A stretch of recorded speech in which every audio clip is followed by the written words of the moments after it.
Greetings for color fans, and welcome back to another Obscura video here from Metarog. Again, these are issues or publications which are not generally known out there. They're from back in the 70s, and they weren't, obviously these types of publications were more like fanzines or prozines, and so they're not well known.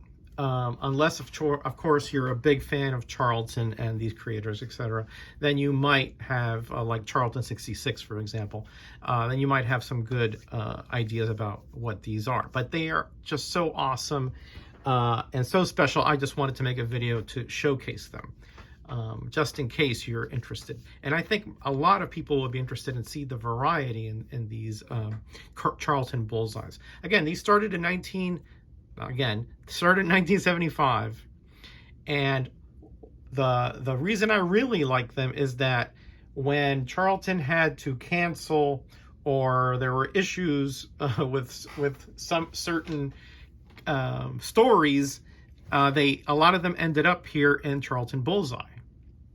There's also a Charlton Bullseye comic, which was in the 80s, but in fact I think I'm going to show you one of them.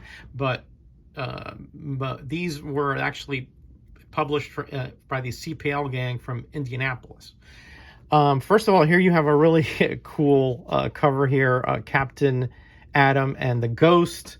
I think Starlin worked on this cover here, but there's inside you have sort of a little calendar here of the Charlton comics where they're coming out for that month. And then you have some articles like this one for Nicola Cutie, who wrote E-Man, among other things. And then again, you just have some nice little text illustrations, things like that. But I wanted to show you, this one has a full story called The Guardian Spiders. And it's by Jeff Jones. So again, so there are some top flight creators in these magazines. And then you have here a page here by Byrne about Launch 2000. And then the cool thing is then you have this new Captain Adam story here. And notice that is inked. It's penciled by Ditko, but inked by John Byrne. That combination, I think, is fairly rare. And that's issue number 1. And then you have all nice back covers like the Staten cover here of Countess von Blood. Again, just really, really cool stuff. Here's issue number 2 with this great Staten cover, E-Man. Again, you have the little cover gallery. Then you have the second part of that Captain Adam story, 2 Against Sunoria. I'm not sure if this was reprinted somewhere, but I'm pretty sure this is the first time it was shown here, because Captain Adam was canceled sometime back, even before all this. He did appear in Space Adventures, but look at this spread here. Yeah, no, that's not Captain Marvel. That's Captain Adam by Starlin. Just cool.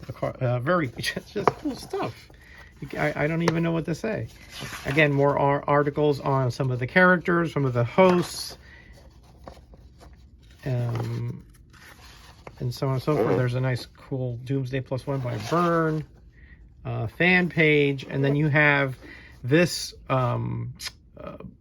Ditko story, Moonshift, at the back.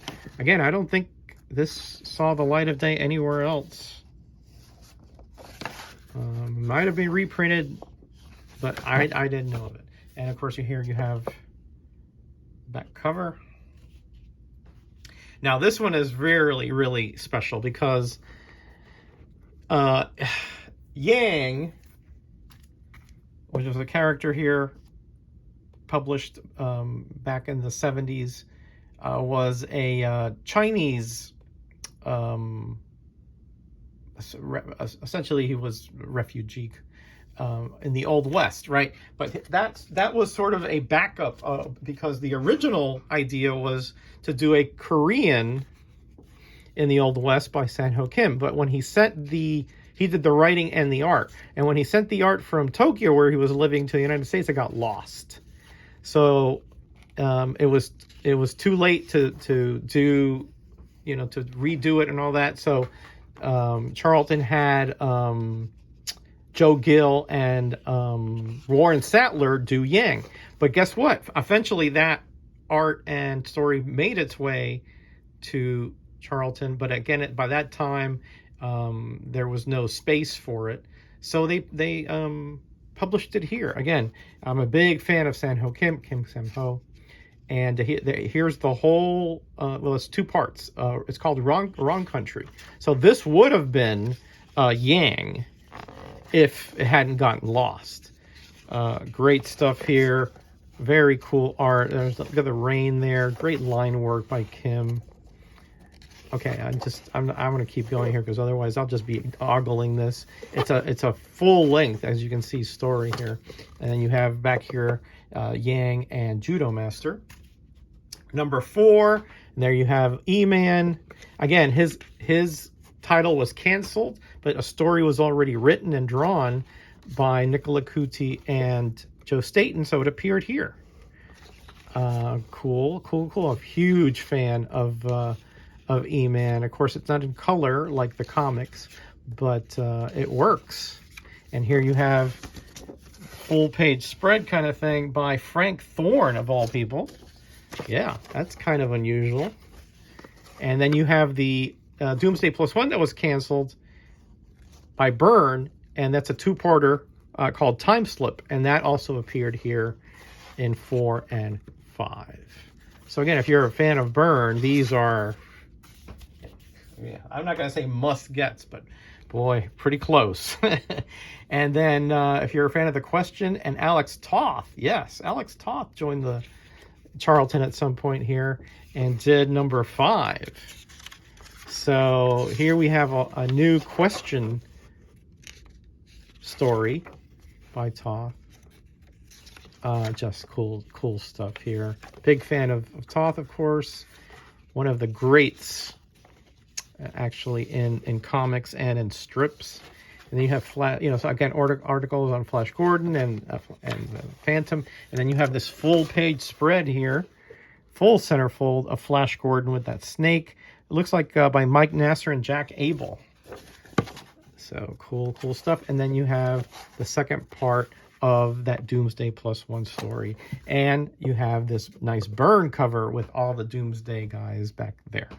So that's it. Again, if you're a fan of Sanho Kim, he's in here with Wrong Country. If you're a fan of martial arts like Judo Master and Yang, they're in there with that issue. Of course, E-Man, continuation of that story. Same thing with Doomsday Plus One. And again, a new Question story there by Alex Toth. All right, everybody, I hope you enjoyed that. Let me know what you think about this in the comments. Is this something that you think is pretty cool?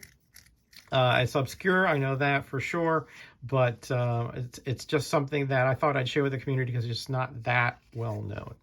All right, everybody, be kind to each other, be blessed, and be back.